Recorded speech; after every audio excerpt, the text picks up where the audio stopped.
نحمدہ ونصلی ونسلم علی رسولہ الکریم اما بعد۔ معزز ناظرین، آج آپ کے سامنے کچھ وضو کے بارے میں بات کرنے کا ارادہ ہے۔ دیکھیے، وضو بہت سی عبادتوں کے لیے شرط کا درجہ رکھتا ہے۔ وضو کیسے بنانا ہے، وضو میں کیا فرائض ہیں، کیا سنتیں ہیں، الحمدللہ امت کا اکثر طبقہ ان ساری چیزوں سے واقف ہے۔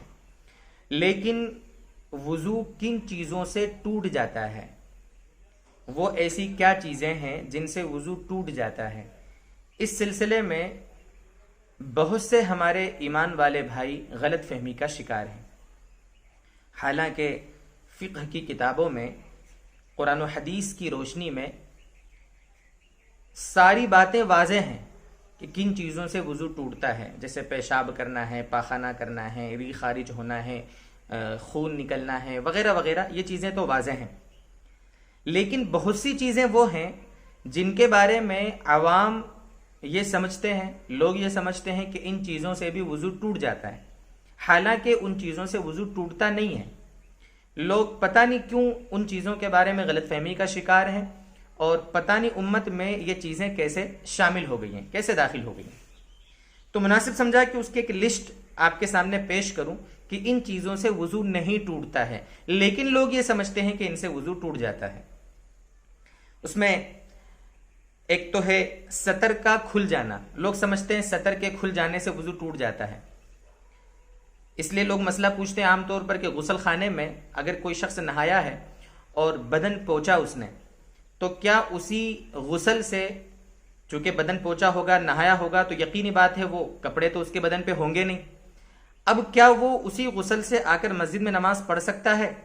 لوگ عام طور پہ یہ مسئلہ پوچھتے ہیں، اور وہ یہ سمجھتے ہیں کہ چونکہ سطر کھل گیا تھا اس لیے وضو ٹوٹ گیا، یہ سمجھتے ہیں۔ حالانکہ سطر کے کھلنے سے وضو نہیں ٹوٹتا۔ ہاں، کسی دوسرے کو سطر دکھانا وہ جائز نہیں ہے، وہ الگ مسئلہ ہے، لیکن سطر کھلنے سے وضو نہیں ٹوٹتا۔ اسی طریقے سے کپڑے بدلنے سے وضو نہیں ٹوٹتا ہے۔ خود انسان کا اپنے سطر کو دیکھ لینا، اپنے سطر پر اس کی نگاہ چلی جائے، وضو نہیں ٹوٹتا اس سے۔ کسی بچے کو یا کسی دوسرے انسان کو برہنہ اگر دیکھ لیا، کسی کو اگر ننگا دیکھ لیا، چھوٹا بچہ ہے یا کسی نے کسی بڑے کو نگاہ پڑی اور دیکھ لیا، تو اس سے بھی وضو نہیں ٹوٹتا۔ کسی کا گھٹنا دیکھنے سے وضو نہیں ٹوٹتا۔ اپنا پاجامہ یا لنگی گھٹنے سے اوپر اگر چڑھ جائے اس سے وضو نہیں ٹوٹتا۔ اپنی شرمگاہ کو چھونے سے وضو نہیں ٹوٹتا۔ بیوی کو چھونے سے یا بیوی کو بوسہ دینے سے وضو نہیں ٹوٹتا۔ کوئی آدمی برہنہ ہو اور برہنہ ہونے کی حالت میں وضو بنائے تو وضو بنانا برہنہ یعنی ننگا ہونے کی حالت میں اس سے بھی وضو نہیں ٹوٹتا۔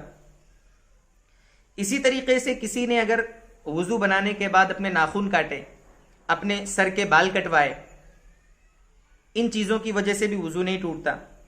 کوئی ماں ہے اپنے دودھ پیتے بچے کو دودھ پلا رہی ہے، وہ باوضو تھی، تو بچے کو دودھ پلانے کی وجہ سے بھی وضو نہیں ٹوٹتا ہے۔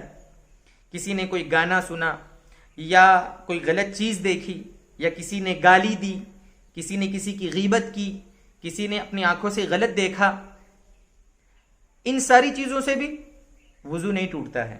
یہاں تک کہ علماء نے لکھا ہے کہ میت کو جو غسل دیتے ہیں نا، تو میت کو غسل دینے سے بھی وضو نہیں ٹوٹتا ہے۔ بہت سے تو سمجھتے ہیں کہ میت کو اگر کوئی غسل دے تو خود اس کو بھی غسل کرنا ضروری ہے۔ یہ بھی ایک بے بنیاد بات ہے جو لوگوں میں مشہور ہے۔ ہاں، یہ بات الگ ہے کہ یہ جو گناہ ہیں، غیبت ہے، بد نظری ہے، یا میت کو غسل دینا ہے وغیرہ، ان کے بعد وضو بنا لینا مستحب ہے، وہ الگ مسئلہ ہے، لیکن وضو نہیں ٹوٹتا ہے۔ آگ پر پکی ہوئی چیز کھانے سے وضو نہیں ٹوٹتا۔ اسی طریقے سے سگریٹ پینے سے، بیڑی پینے سے، گٹکا یا تمباکو کھانے سے وضو نہیں ٹوٹتا۔ ہاں، منہ اچھا صاف کر لینا چاہیے، وہ الگ مسئلہ ہے۔ اگر مان لو کپڑے پر نجاست لگ گئی یا نجاست پر ہمارا پیر پڑ گیا، نجاست پر ہمارا پیر لگ گیا، تو اس کپڑے کو یا اس پیر کو جہاں پر نجاست لگی ہے اس کو دھو دیا جائے، بس، وضو بنانے کی ضرورت نہیں ہے اس میں۔ یہ ساری چیزیں وہ ہیں کہ جن کے بارے میں لوگ یہ سمجھتے ہیں کہ ان سے وضو ٹوٹ جاتا ہے، حالانکہ ان ساری چیزوں سے وضو نہیں ٹوٹتا ہے۔ اسی لیے آپ حضرات سے پھر درخواست کروں گا کہ مسائل علماء کے بتانے کا کام ہے، اس لیے ہم دین کا ہر مسئلہ علماء سے رابطہ کر کے ان سے پوچھیں اور اپنی زندگی علماء کی رہبری میں گزارنے کی کوشش کریں. اللہ تعالی ہمیں سمجھا دے، عمل کی توفیق عطا فرما دے.